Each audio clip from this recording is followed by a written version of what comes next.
So teach patient how to use the super fast threader to clean underneath the bridge. Okay, so you have several spots. Here's the implant, here's the implant. You just go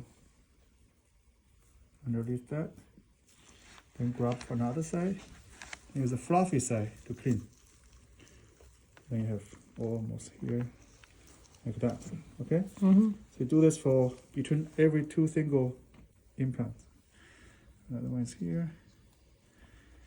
Just go in there, like that. Okay? Mm-hmm.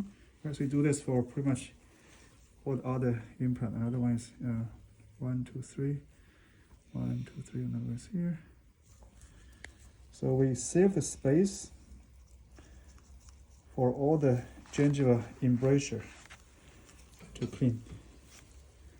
Okay? Mm-hmm. Okie dokie. Yeah. Great.